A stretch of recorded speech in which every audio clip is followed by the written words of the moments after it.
இன்னைக்கு டே 24 mini vlog. எத்தனை மாசம் கழிச்சு?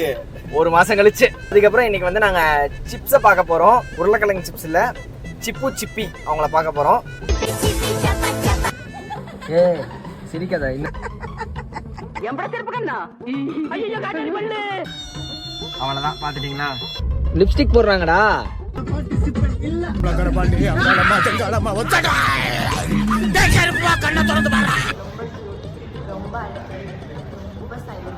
ஆக்சுவலா நான் கண்ணை எப்படி ஒட்டி இருக்கேனா கண்ணு பிதுங்கி வெளியே வரணும். லைட்டா லிப்ஸ்டிக் கம்மியா இருக்குல்ல. நேற்று ஒரு வயசுக்கு வந்தா அப்படி, அதனால தான் இதெல்லாம் போட்டு கொடுத்து வந்துருக்குற பிள்ளையா. இதுக்கு என்ன தெரியுமா, மாசத்துக்கு ஒரு தடவை இன்ஜுரி ஆயிரும். Final card. ஆமாம்மா, அங்கே பஸ் டிக்கெட் கொடுத்துட்டு இருந்தான், இங்கே வேற